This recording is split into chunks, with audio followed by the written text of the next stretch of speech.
La Voz del Derecho presenta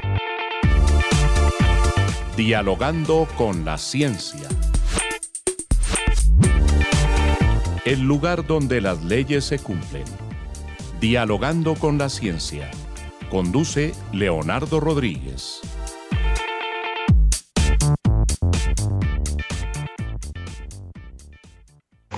Muy buenas noches para todos. Nos encontramos en Dialogando con la Ciencia, el lugar donde las leyes se cumplen.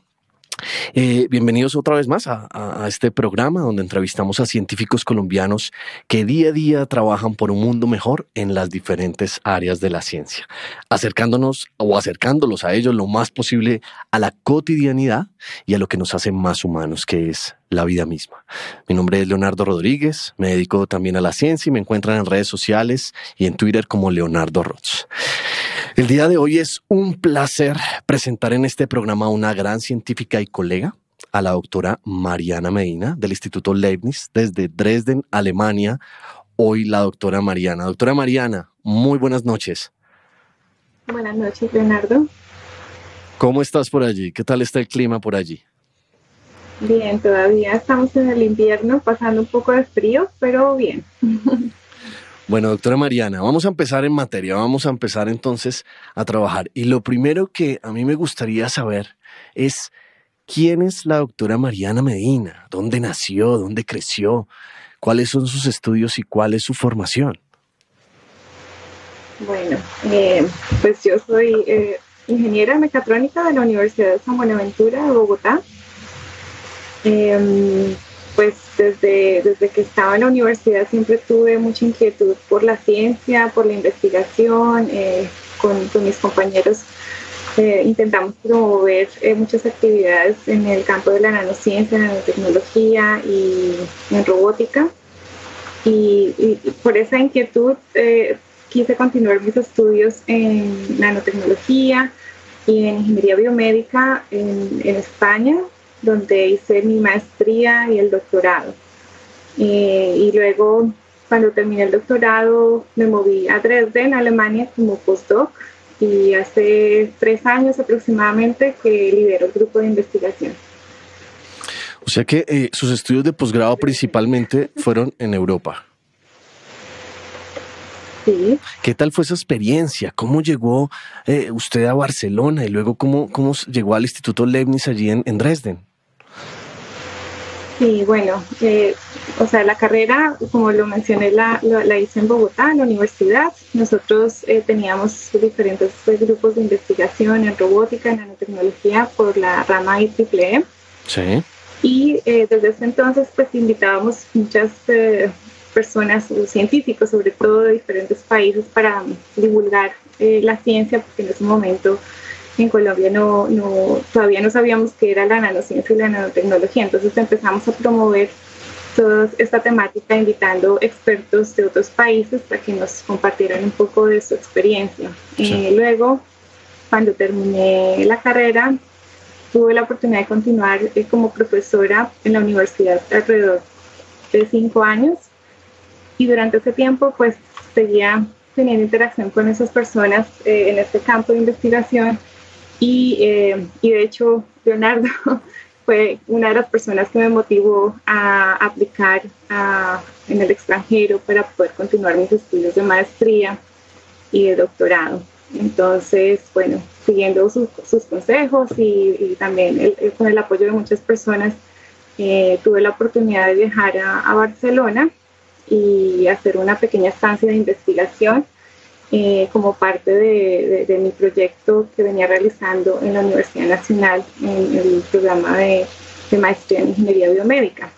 Sí. Entonces, durante ese tiempo tuve la oportunidad de conocer o de experimentar todos esos conocimientos que había adquirido pues, durante ese tiempo en Colombia, que eran muy abstractos porque solo escuchábamos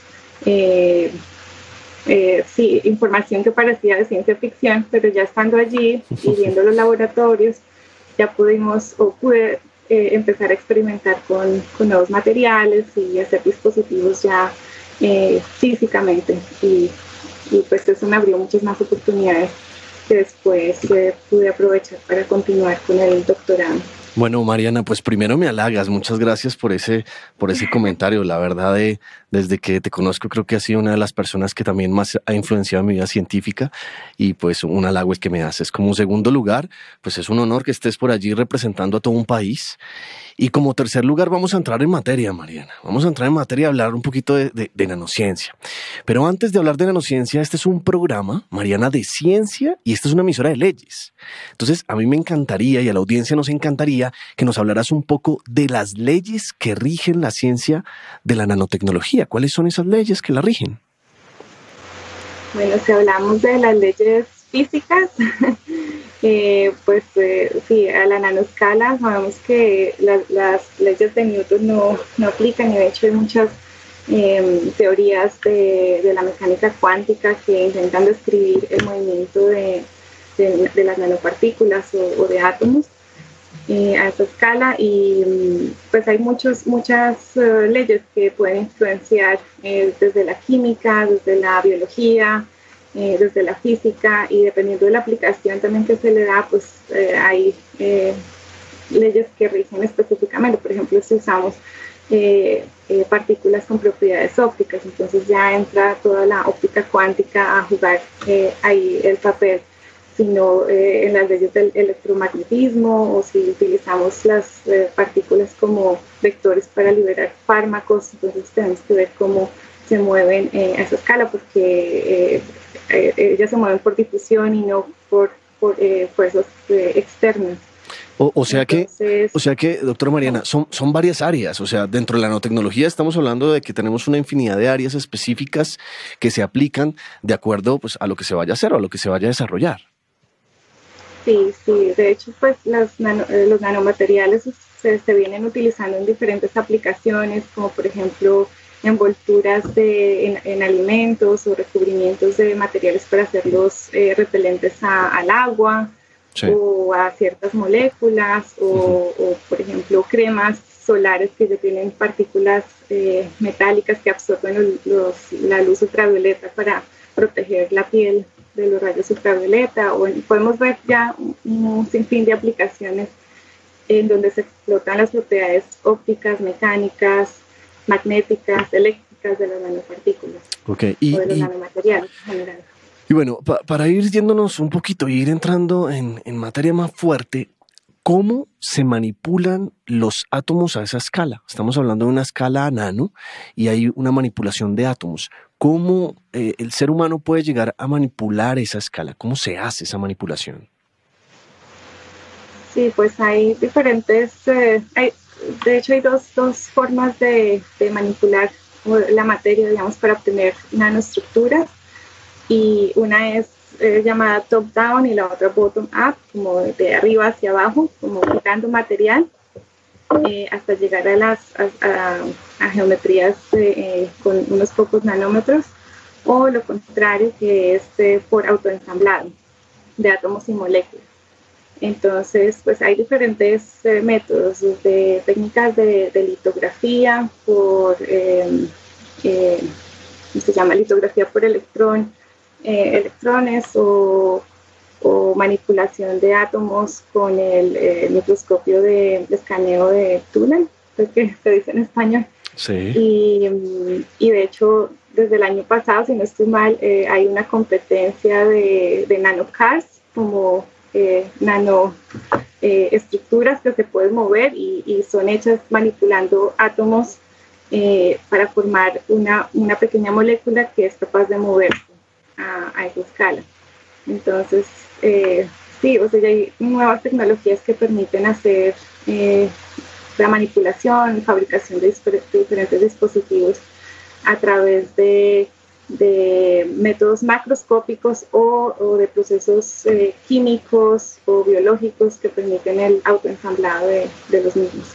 Ok, o sea que, bueno, ha habido un mercado, ha nacido también un mercado frente a la nanotecnología. Quiere decir que hay sectores en este momento que están haciendo o hacen uso de este tipo de tecnología que es la nanotecnología, y por lo tanto pues ha empezado a surgir otras nuevas formas de, digamos, de esta manipulación de materia. ¿Qué sectores actualmente son los que más usan esta nanotecnología, doctora Mariana? Bueno, no te podría decir así a ciencia cierta porque yo me muevo más en el campo biomédico, pero sé que pues en la parte de cosmética hay muchos nanomateriales precisamente para prevenir, para proteger la piel de rayos ultravioleta, por ejemplo. Muy interesante. O por ejemplo, combinan estos cremas con cápsulas, con liposomas que contienen ciertas propiedades antibacteriales o para humectar la piel. También en el campo de la tecnología, de los computadores, hay mucho desarrollo para miniaturizar los circuitos electrónicos, claro, los transistores, claro. Todos los componentes activos y pasivos para hacer dispositivos muy ultra planos, flexibles, ligeros, transparentes. Entonces, esos son algunos de los sectores. He escuchado que hay sectores como la pintura, por ejemplo, también se ha trabajado algunas cosas. Hacer, digamos, superficies hidrofóbicas o que no se ensucien tan fácilmente como otras superficies. Claro, claro. Bueno, son diversos los sectores. Reflexivas. Usted ha hablado de una aplicación, de aplicaciones biomédicas. ¿Nos podría describir un poco más qué se está haciendo en este sector biomédico? Sí, pues nosotros trabajamos sobre todo con microtecnologías, ¿no? Y la idea es desarrollar pequeños dispositivos que podamos controlar, ya sea con estímulos externos como campos magnéticos o luz infrarroja que puede atravesar los tejidos sin afectarlos, o con ultrasonidos, por ejemplo, o con estímulos que son propios de los tejidos, como enzimas o la glucosa que tenemos en nuestro torrente sanguíneo, que sirvan como combustible para estos dispositivos para que ellos se puedan mover de forma autónoma. O sea que, doctor Mariana, esos estímulos son la energía que necesitan estos sistemas o estas aplicaciones internamente en el cuerpo para poder moverse, para poder actuar, ¿sí? Exactamente. Ok, muy bien. Porque son estructuras que pueden ser hechas, como te mencioné antes, con la tecnología top-down o bottom-up, sí, pero siguen siendo generalmente sintéticas o en combinación con entidades biológicas. Y si nosotros queremos hacer una liberación de fármaco de forma localizada, debemos ser capaces de mover esas estructuras de forma determinística y poder monitorear la trayectoria durante el periodo del tratamiento, claro, y verificar que está cumpliendo su función. Eso se puede hacer sobre todo con estructuras a la microescala. Sí. Porque podemos todavía verlas y conocer su dinámica, su comportamiento. Ya cuando hablamos de nanopartículas, normalmente se utilizan grupos o ensamble de muchas nanopartículas para poder cumplir esta función, y normalmente se funcionaliza la superficie con proteínas o anticuerpos que pueden de forma selectiva reconocer biomarcadores presentes en células cancerígenas o en el lugar donde se encuentra la enfermedad, o si hay procesos infecciosos, para que se acumulen allí durante cierto periodo de tiempo y luego puedan liberar por difusión o utilizando también otros estímulos externos el fármaco o el cargo que llevan, ¿no? Usted comentaba ahí sobre micro y nano. Digamos que esa fila tena que vive al micro y al nano, podemos llegar a hablar de que en micro todavía funciona la física clásica y ya en nano tenemos una física social, la mecánica cuántica, ¿o estoy errado, doctora Mariana? No, estás en lo correcto.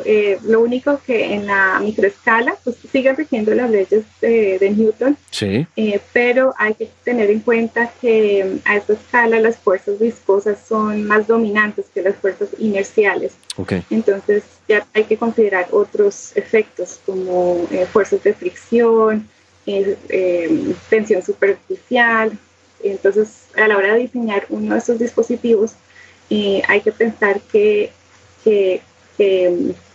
ellos tienen que ser capaces de moverse en estos medios. Es como, si hago la analogía, es como tener una estructura a nuestra escala milimétrica, que se mueva en un tanque lleno de miel.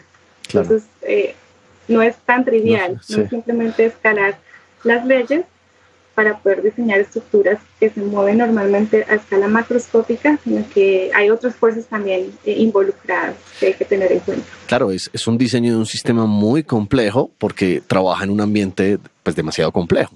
Entonces hay un diseño implícito ahí. Usted hablaba de algunas aplicaciones específicas. Entonces la biomédica aplicada, por ejemplo, a tratamientos como el cáncer. ¿Qué otro tipo de tratamientos? Por ejemplo, para remover coágulos de sangre en las venas, también hay unas aplicaciones, o para hacer microcirugía o microbiopsia de forma no invasiva. Entonces se pueden aislar células individuales o pocas células del tejido afectado y hacer el análisis ya sea in vivo o ex vivo. Hoy en día ya se está haciendo esto, doctora Mariana, ya hay aplicaciones de esto, se están haciendo pruebas hasta ahora en animales. Cuéntanos un poco acerca de esto. Sí, no, de momento, pues este campo todavía es muy, muy reciente, el campo de los microrobots o micromotores biomédicos.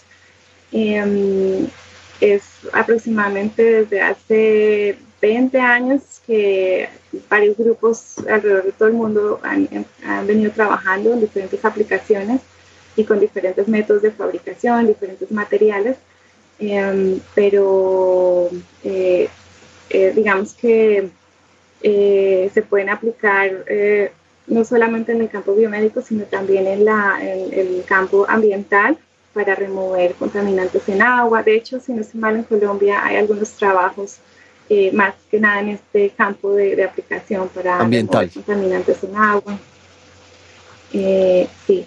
Y en cuanto a las aplicaciones biomédicas, la mayoría de trabajos se están haciendo in vitro, porque todavía las técnicas de visualización o de imagen biomédica no tienen la suficiente resolución espacial, temporal y penetración en tejido para poder visualizar estas pequeñas microestructuras.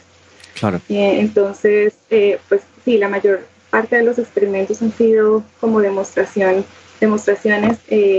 in vitro, bajo un microscopio.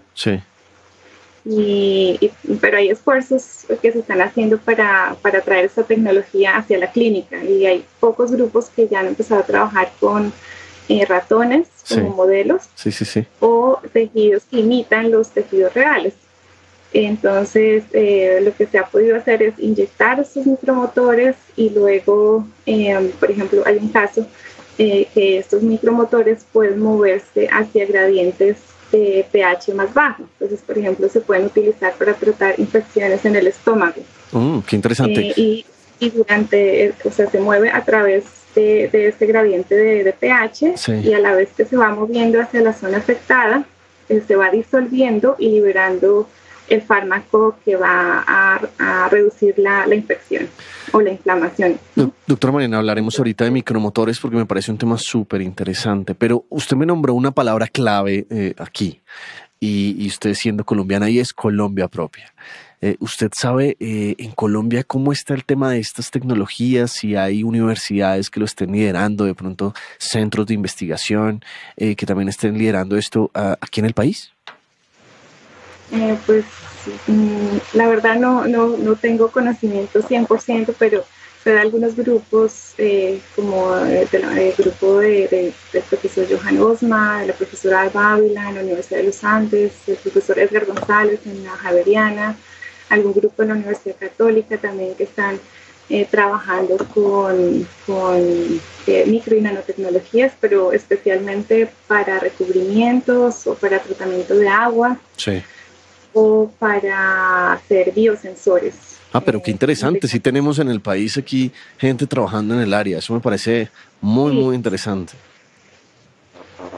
Sí, también en el Tecnoparque creo que pues hace unos años, cuando yo estaba en Colombia, estaban empezando a implementar unos laboratorios con microscopio de fuerza atómica, microscopios ópticos, para empezar como esa formación hacia las micro y nanotecnologías. Y doctora, ¿usted cómo ve el potencial para esta tecnología en Colombia, el desarrollo, tener posibles empresas que hoy en día trabajen con estas tecnologías y los desarrollos industriales a nivel Colombia? ¿Cómo ve usted ese potencial? Sí, yo creo que hay mucho potencial, pero también es delicado porque todavía, si no estoy mal, no hay una legislación que controle esos desarrollos, porque así como puede ser muy beneficioso, también puede ser contraproducente para el medio ambiente o incluso para aplicaciones biomédicas. Si no se tiene un control sobre el uso, la circulación en el cuerpo humano de estos materiales, pues puede llegar a ser tóxico. Entonces, yo creo que se requiere mucho esfuerzo también para legislar estas posibles aplicaciones y tener un comité de ética que evalúe cada uno de los proyectos de investigación que se hacen en este respecto para poderlo transferir a la industria. Yo creo que no solo en Colombia, ¿no? En todo el mundo debe estar pasando esto.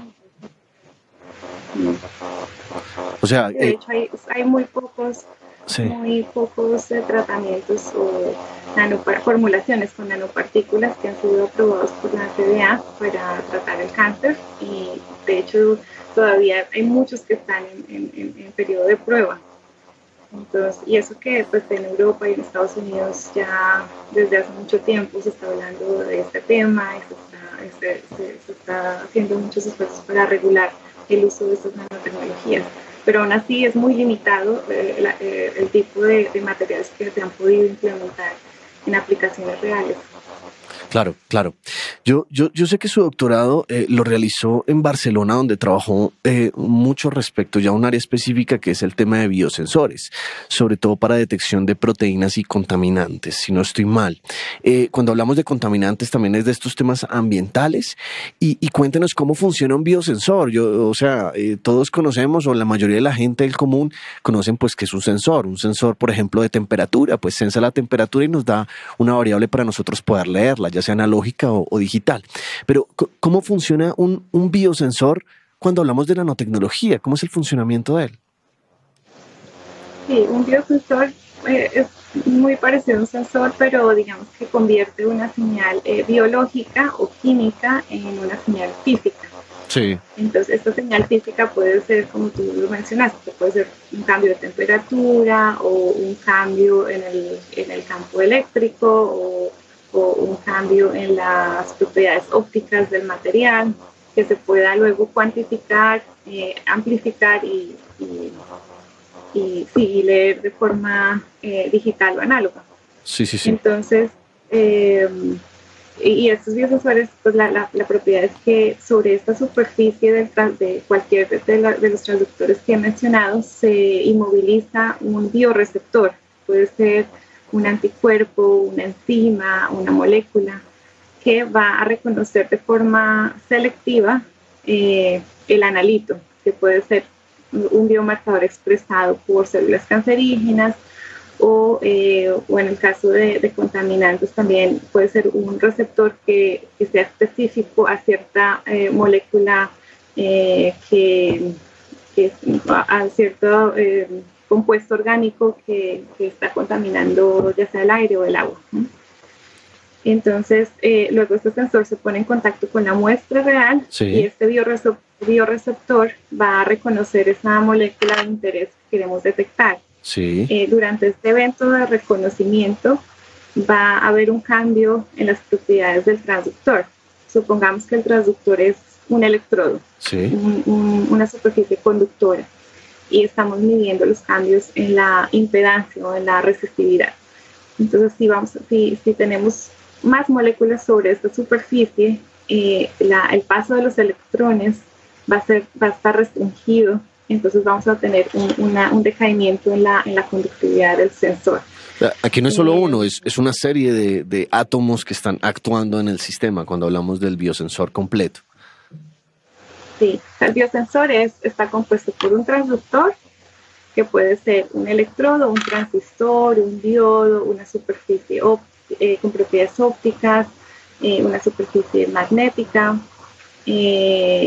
o una superficie piezoeléctrica. Claro. Entonces, sobre esa superficie tenemos un bioreceptor, una molécula, una proteína, ¿no? Sí. Por ejemplo. Y luego ponemos nuestra muestra, que puede ser una gota de sangre o una gota de sudor o, bueno, una muestra real o la orina, que tiene también algunos biomarcadores para detectar enfermedades. Y esas moléculas que están en esa solución empiezan a interactuar con estos bioreceptores. Claro. Y al interactuar va a haber un cambio en la superficie en el transductor. Claro. Entonces, si por ejemplo es un transductor eléctrico y estamos usando impedancia a altas frecuencias, entonces el campo o la conductividad o la impedancia va a cambiar dependiendo de lo que tengamos sobre ese sensor. Y así es la forma de hacer la medición. Doctora Marina, este tema está muy interesante, pero vamos a hacer una pequeña pausa para nuestra audiencia y ya continuamos. Esta es La Voz del Derecho.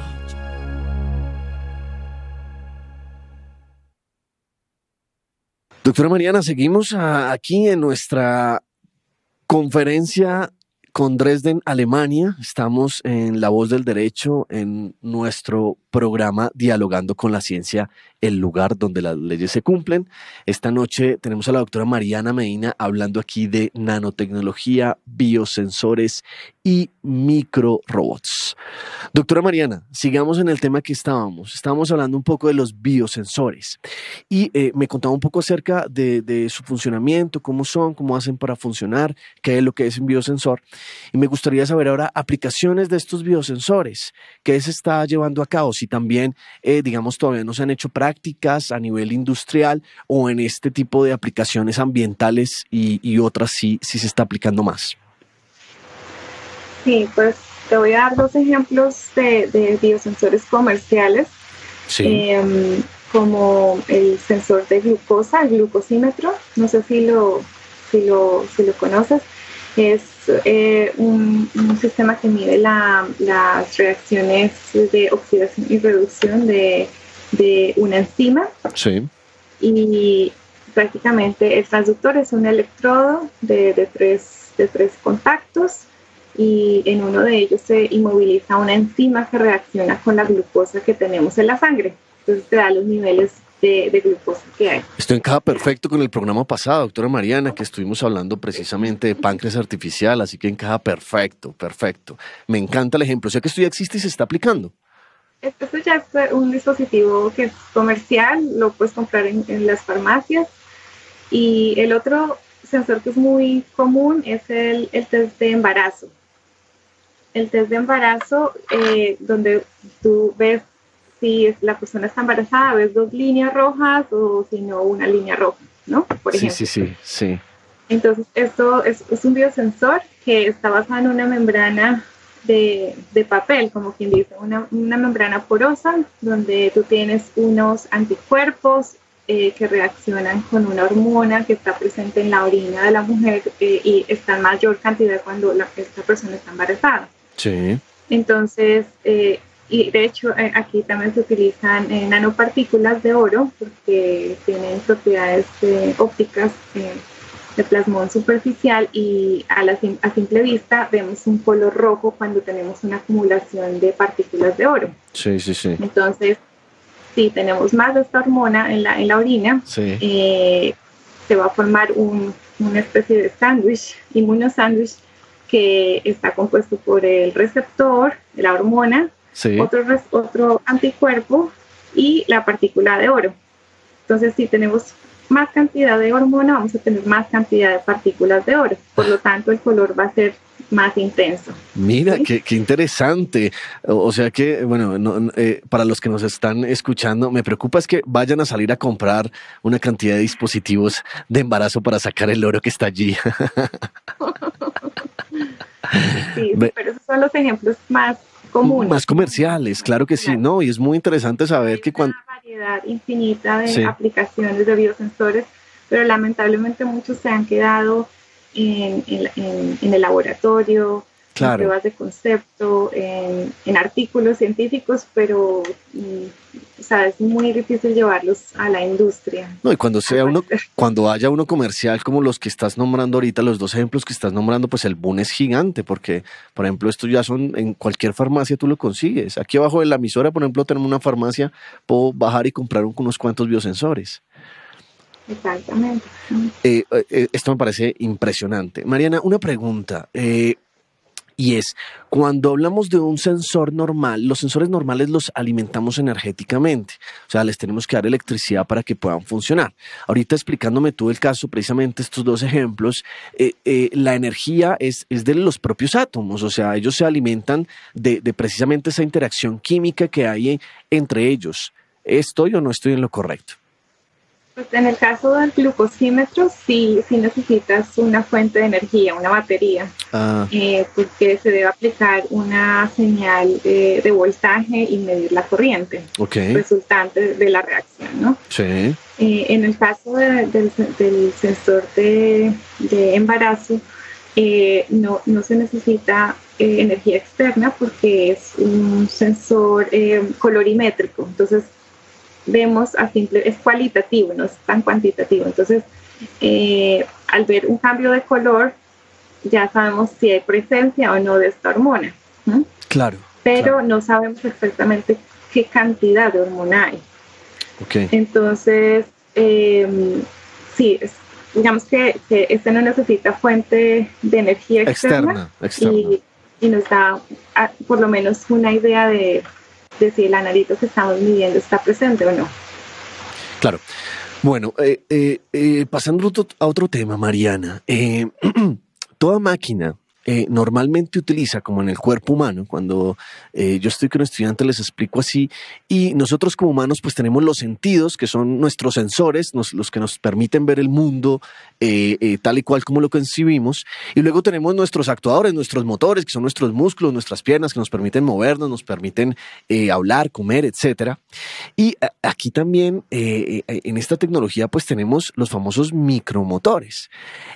Es una tecnología, doctora Mariana, que alucino solo de pensar todo lo que se puede llegar a hacer con ella, tanto en el cuerpo humano como fuera del cuerpo humano. Yo creo que hoy en día también hay unas películas que muestran unas cosas impresionantes, como tú decías al principio del programa, de ciencia ficción, pero sin embargo también me asusta un poco, ¿no? ¿Hasta dónde se puede llegar con esto? Y antes de empezar a hablar de este tema de micromotores, me encantaría que nos definieras aquí qué es un micromotor.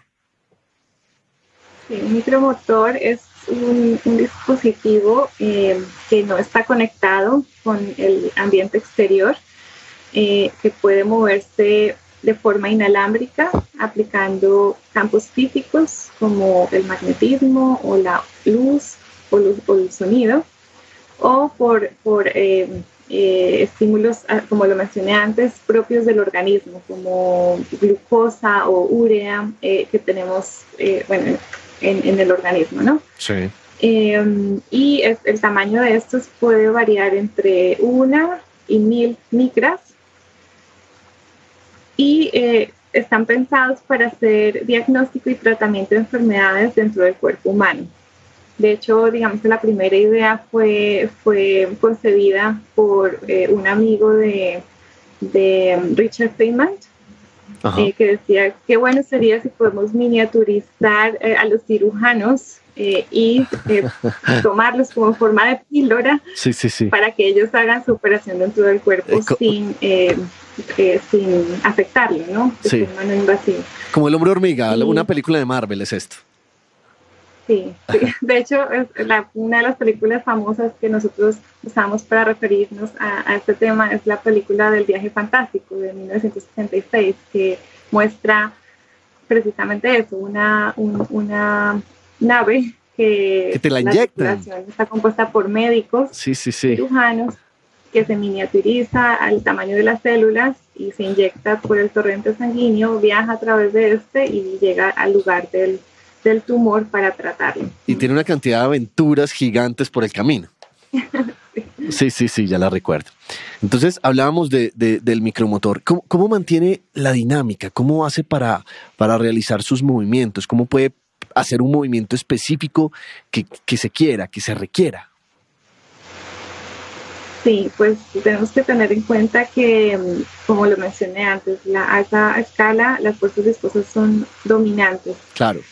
Y también que muchos de los fluidos biológicos son no newtonianos. Entonces, eso nos permite variar en el diseño. Doctora Mariana, digámosle a la audiencia que es un fluido newtoniano y no newtoniano, por favor. Entonces, un fluido newtoniano es el que cambia la viscosidad dependiendo del... O sea, es un cambio lineal, ¿sí? Sí. Y en el caso del fluido no newtoniano depende del shear stress, que no sé cómo traduce, de la fricción. Sí. Y de la temperatura. O sea, dependiendo de estos parámetros, varía la viscosidad en el tiempo. Perfecto. Y entonces, bueno, esto nos permite variar el diseño, tener, por ejemplo, estructuras que hagan un movimiento recíproco o no recíproco, dependiendo de las características de este fluido. Claro. Pero muchas veces estos diseños están inspirados ya en la naturaleza, como por ejemplo bacterias o espermatozoides son capaces de moverse a esta escala, porque los espermatozoides son del tamaño de unas pocas micras. Sí. No me toques mucho ese tema, que vamos a hablar de ese tema más adelante. Sí, pero lo que quiero decir es que estas células ya han resuelto ese problema del movimiento a la microescala en fluidos complejos. Claro. Y es a través de movimientos de la flagela del espermatozoide, que son movimientos helicoidales con ciertos patrones, con ciertas frecuencias que permiten alcanzar velocidades en el orden de 100 micrómetros por segundo. Okay. Entonces, basado en este concepto, se han hecho estructuras sintéticas que imitan ese comportamiento. Doctora Mariana, quiere decir que otra pregunta, y la formulan muchas personas que se dedican a esto, pero pues a un nivel macro, y es las técnicas de control actuales, control clásico, de decir, hago una medición con un sensor y le doy una orden a un actuador, a un motor, posiblemente funcionan a esta escala, se dan a esta escala, se trabaja con este tipo de control, o simplemente hay otro tipo de técnicas para poder realizar estos tipos de control sobre un micromotor. Dependiendo si el micromotor es autónomo o si es físicamente controlado. Si es físicamente controlado, necesitamos visualizarlo. Entonces, para eso necesitamos técnicas de imagen biomédica como resonancia magnética o infrarrojos o ultrasonidos para poder visualizar la posición del micromotor. Sí. Entonces, luego, sabiendo la posición y a dónde queremos ir, podemos dar una determinada acción, que puede ser a través de la aplicación de campos magnéticos o si hay una reacción fotocatalítica, entonces de aplicar en cierto momento dado una luz infrarroja que inicia esa reacción para inducir el movimiento. Claro. Entonces, si podemos visualizarlo, podemos tener un control de retroalimentación donde podamos ejecutar una acción dependiendo de qué tanto queremos que ese micromotor se mueva o hacia dónde queremos que se mueva. Si el motor es autónomo, como te mencionaba, hay unos que se pueden mover hacia gradientes de pH, o por ejemplo nosotros sabemos que las células cancerígenas en la matriz extracelular tienen un pH un poco más bajo que el pH neutro. Entonces, ese tipo de estímulos nos servirían como medio de atracción, combustible o de guía para este micromotor sin necesidad de usar fuentes externas. Fuentes externas, claro. También hay materiales nuevos, materiales inteligentes que cambian su conformación o dependiendo de cambios de temperatura, de cambios de pH, y en el cuerpo tenemos muchos de estos estímulos. Hay cambios, hay gradientes de temperatura, hay gradientes de pH, hay presencia de ciertas enzimas en ciertos lugares que pueden servir como sensor, digamos, para hacer una determinada acción que puede ser en el movimiento, en la orientación, claro, o simplemente abrir y cerrar una cápsula para liberar un fármaco, por ejemplo. Muy interesante, demasiado interesante, doctora Mariana. Una pregunta que tengo antes de pasar para el siguiente tema, que también es bien interesante, y es, ¿hay nanomotores también? Sí. ¿Sí? ¿Se trabaja con nanomotores, o sea, que pueden ser simplemente enzimas. Las enzimas ya pueden ser nanomotores. Yo veía o también hay nanoalambres de silicio o nanotubos que también se pueden funcionalizar y pueden servir como nanomotores y transportar de forma localizada también un fármaco o cualquier otra carga. Yo vi algunas aplicaciones en nanotecnología alguna vez en donde intentaban reconstruir física, digamos, en macroescala. Por ejemplo, 2 engranajes funcionando en lo que es un sistema nanomotor. Y bueno, eso causa muchas expectativas respecto a confluir o a conjugar la nano con la macroescala. Todos estos desarrollos son verídicos. Se está trabajando sobre esto, ¿cierto, doctora Mariana? Sí, claro. O sea, de hecho, estos engranajes que mencionas son movidos, por ejemplo, por bacterias. Entonces se ponen estos engranajes uno al lado del otro y lo pones en una solución llena de bacterias. Y este movimiento bromiano hace que las bacterias empujen esos engranajes y ellas suelen moverse alrededor de la superficie. Entonces, al parecer inducen ese movimiento rotatorio. También puede ser con campos externos, como te mencioné, campos magnéticos rotatorios o campos eléctricos que inducen diferencias en el fluido. Voy a ser aquí de científico en nanotecnología y me voy a inventar un par de engranajes por bacterias que me los voy a poner en la uña como una chica y me pulen la uña y me la ponen brillante, por ejemplo. No sé, es una idea loca, doctora Mariana. Esto podría llegar a ser una realidad, sencillamente, ¿cierto? Espera, que no sé si entendí. Las bacterias y estas mueven unos engranajes. Exacto, y te van puliendo la uña, entonces ya no necesitas un esmalte transparente porque te están puliendo tu uña. No sé, estoy hablando por hablar. Doctora Mariana, con esto quiero decir que me parece increíble, o sea, estos desarrollos, tú hablabas de que uno lo ve como ciencia ficción, pero yo todavía lo veo como una ciencia ficción.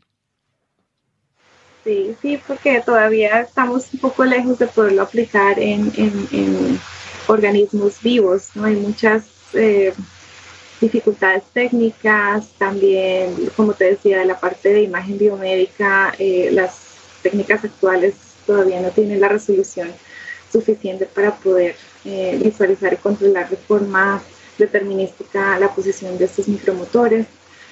Y si no los podemos ver en tejidos reales, pues es difícil implementarlos, pero claro, eso no quiere decir que no se vaya a lograr en algún momento. De hecho, hay muchos esfuerzos de estas comunidades científicas para poder estudiar eventos como la microcirculación o el movimiento de células, la migración de células, que también ocurre a la microescala en tiempo real. Entonces, en algún momento esto se va a dar. De hecho, nosotros también estamos trabajando en este tema para poder visualizar los micromotores en tiempo real en tejidos profundos y poner resolución micrométrica. Claro. Entonces,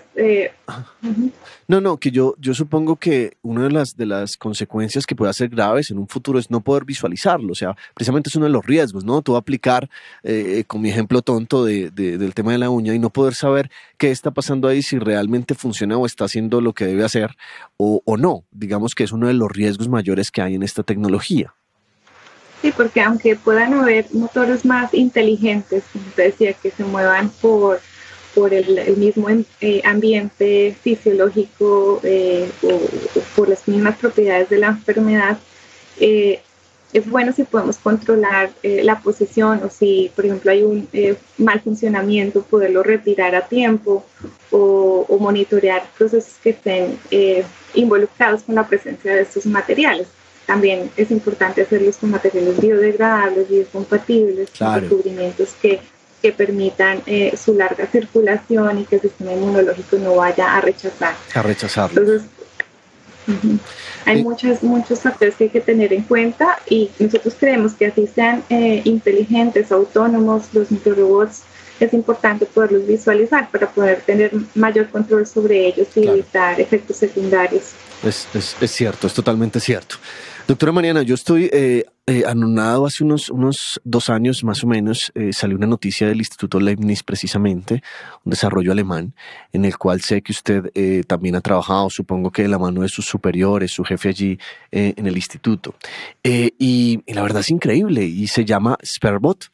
Y le permite a los espermatozoides pues como recuperar su cola, o mejor aún poder pues movilizarse. Y vuelvo y repito, para mí eso es de ciencia ficción. Cuéntenos cómo es ese desarrollo, cómo funciona, qué beneficios trae, por qué se hizo, por qué se trabajó sobre este tema. Cuéntenos un poco acerca del Spermbot.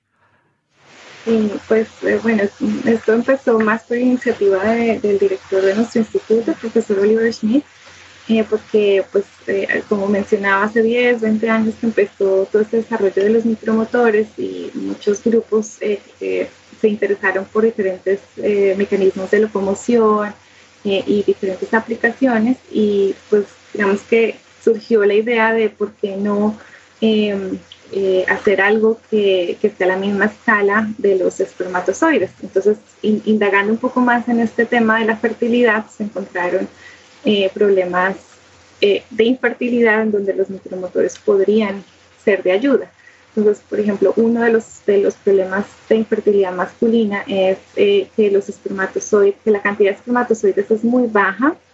Entonces, la probabilidad de que uno llegue al óvulo también es muy baja, o ellos se mueven, pero en forma circular y no de forma progresiva. Entonces, lo que pensamos fue crear una estructura que nos ayude a guiarlo de forma precisa hacia el óvulo, porque la movilidad todavía está en el espermatozoide. Si se hace una buena selección de los espermatozoides, podemos tener uno que sea maduro, que tenga buena formación genética, que sea capacitado para fertilizar el óvulo y poderlo guiar de forma localizada. En el otro caso de infertilidad masculina es cuando estos espermatozoides no pueden moverse, pero sí están vivos y tienen la capacidad de fertilizar el óvulo. Y de hecho, muy frecuentemente en técnicas de fertilización asistida, esos espermatozoides se inyectan directamente dentro del óvulo para fertilizarlo y se reimplantan en el útero de la mujer, y embarazos de bebés sanos han sido exitosos. O sea, que ya se está aplicando. Común en casos severos de infertilidad masculina. Entonces, nuestra idea fue poder crear un micromotor que imite el flagelo del espermatozoide. El flagelo es la cola. Para ayudarlo a propulsar. Doctora Mariana, el flagelo es la cola. La cola, sí. Perfecto. La cola de los espermatozoides.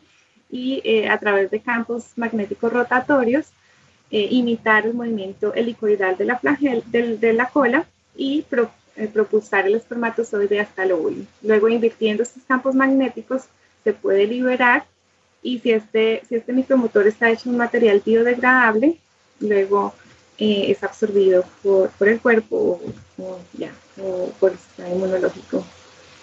Es impresionante en lo que sirve esta tecnología, o lo que puede llegar a servir. Supongo que de esto todavía no hay pruebas con animales, supongo yo. Sí, no, en organismos vivos no. Todos los experimentos que hemos hecho han sido in vitro, en el laboratorio, usando muestras bovinas, después de extraer los óvulos de los ovarios y tener también espermatozoides. Todo lo hacemos in vitro. Y recientemente también estamos utilizando estos sistemas para llevar fármacos anticancerígenos para tratar enfermedades ginecológicas, cánceres ginecológicos. Ok. O sea, en este momento, ese es su trabajo principal. ¿Usted trabajando en este momento en eso? Sí, esa es una de las líneas de investigación de nuestro grupo. ¿Qué otras líneas así en exclusiva, doctora Mariana? No la está escuchando sino todo el país. Bueno, otra línea de investigación son los biosensores, como lo mencioné, pero ya para diagnosticar o para analizar células individuales, la conductividad, los receptores o los biomarcadores que son expresados por estas células, sí, en determinados casos de enfermedad, pero más a nivel fundamental, como estudiar procesos de división celular, de migración celular, cómo se forma, por ejemplo, el hueso por los osteoclastos cuando está en presencia de un material que se utiliza en implantes, por ejemplo. Claro. Ese tipo de interacciones más a la micro y nanoescala entre células y materiales. Y siempre trabajando desde el cuerpo humano. Todo in vitro. Okay, bueno, sí, in vitro, de momento in vitro. Doctora Mariana, ya casi estamos pues terminando nuestro programa, lastimosamente, porque yo estoy aquí embobado con la charla, imaginándome, metiéndole ciencia ficción a este asunto. Y bueno, esta tecnología o la nanotecnología como tal puede ser usada por todos los países hoy en día que estén desarrollando, que estén trabajando en esto, pero pues sabemos que en el mundo tenemos diferentes pensamientos ideológicos y políticos y asusta un poco lo que se puede llegar a hacer con esta tecnología. Respecto a la ética del manejo de estas tecnologías, ¿usted qué piensa? Porque, no sé, recordemos casos famosos, Einstein y la bomba atómica en su descubrimiento de su famosa ecuación y de lo que llevó y de lo que pasó después con este gran descubrimiento después de la relatividad. Pues la nanotecnología es una de estas ciencias que asombra y preocupa, digamos, también en cierta parte, pero hay una ética implícita. ¿Qué piensa usted respecto a este tema ético? Sí, como todo depende del uso que se le dé a la tecnología, ¿no? Y yo creo que es muy importante que hayan comités de ética muy estrictos en los países. Obviamente eso puede a veces retrasar la investigación. Entonces debe estar muy de la mano de los científicos y de las personas que legislan todas estas aplicaciones, para no retrasar la ciencia por una parte, pero también asegurarse de que esta ciencia no va a afectar a la humanidad, ¿no? Claro. Entonces, por ejemplo, en el campo de la fertilización es un tema muy delicado porque estamos hablando de crear vida. Claro. O de ayudar a crear vida con estas tecnologías. Y de hecho, en Alemania esta ley es muy restrictiva. Entonces, desde el punto de vista de investigación nos limita porque no podemos hacer ciertos experimentos, pero por otro lado también se aseguran de que no vaya a haber manipulación de la vida de una forma sin mucha responsabilidad, ¿no? Sin la ética que se debe tener en estos casos. Entonces, pues es un compromiso y yo creo que es importante que existan esos comités de ética y que sean estrictos para asegurarse de que no vaya a influenciar el bienestar de la gente y del medio ambiente. Sí, es muy cierto, doctora Mariana. Yo creo que aquí el ente encargado, pues obviamente es uno de los entes, es Colciencias y el Ministerio de Educación, si empiezan a volverse más fuertes estos desarrollos también en nuestro país. Doctora Mariana, yo quisiera terminar y yo quisiera contarle que yo he conocido parte de su carrera, doctora, y sé que su familia ha sido una gran influencia para usted desde que usted era muy pequeña. Todas aquellas circunstancias familiares y personales que han hecho crecer y ser lo que es la doctora Mariana Medina hoy en día. Pero también sé que todo ese proceso, doctora Mariana, ha sido muy importante y ha sido muy importante desde que usted era pequeña. Usted le regalaría un mensaje a la juventud que quiere llegar a ser científica y que le encantaría ayudarle y trabajar en favor de la humanidad. ¿Le podría regalar un mensaje en cuanto a esa experiencia suya de estar en Colombia y ser un estudiante de ingeniería más como miles de colombianos que estudian ingeniería, a llegar a estar en Dresden, Alemania, trabajando en uno de los grupos de investigación de nanotecnología más importantes del mundo? ¿Qué mensaje les daría a usted? Sí, yo creo que, pues aunque suene muy repetitivo, nunca se debe perder la curiosidad, siempre explorar, no tener miedo a generar ideas así suenen muy locas, porque a veces uno se limita por lo que dicen las demás personas o por el qué dirán, ¿no? Entonces, no hay que tener miedo a proponer cuánta idea se te pasa por la cabeza, porque puede sonar en ese periodo de tiempo algo como ciencia ficción o imposible, pero yo creo que todo es posible en realidad. Todo lo que uno piensa y sueña se puede hacer realidad, y muchas veces cuando hablamos de estos temas se veía como muy abstracto, imposible de llegar a materializarlos, y ahora vemos que hay muchos grupos que han demostrado que esto es viable y que puede tener gran potencial en diferentes aplicaciones. Entonces, es no tener miedo, explorar, promover la creatividad, la imaginación, y sí, y esto de la ciencia no tiene género tampoco, ¿no? Cualquier persona lo puede hacer. Lo importante es experimentar todo el tiempo, preguntarse por todo lo que sucede alrededor, por qué sucede, no simplemente asumir el conocimiento y luchar por los sueños. El porqué de las cosas. Y luchar por los sueños, ¿no, doctora? Y luchar por los sueños, claro. O sea, no hay limitaciones. Muchas veces hay personas solamente que nacen con más restricciones o más limitaciones, pero al final todo está en uno mismo y en buscarse las oportunidades, y todo es posible en realidad, yo creo. Doctora Mariana, muchas gracias. Desde aquí, desde Colombia, yo le mando un abrazo gigante. Espero que a la audiencia le haya gustado mucho su programa. Quiero que la audiencia recuerde que salimos los miércoles cada 15 días al aire a las 6 de la tarde, aquí en La Voz del Derecho. Doctora Mariana, muchas gracias por acompañarnos el día de hoy. Gracias a ti, Leonardo, y espero que haya dejado una semillita en algunas de las personas para que se interesen por estas tecnologías y vayan más allá en sus carreras profesionales. Seguro que sí. Yo, por ejemplo, voy a sacar mi esmalte con nanotecnología. Ya te lo dije, no me vas a quitar la idea, por favor. Paténtalo rápido. Doctora Mariana, muchas gracias. Bueno, no, a ti.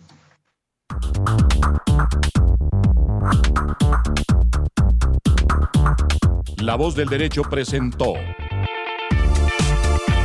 Dialogando con la Ciencia. El lugar donde las leyes se cumplen. Dialogando con la Ciencia. Condujo Leonardo Rodríguez.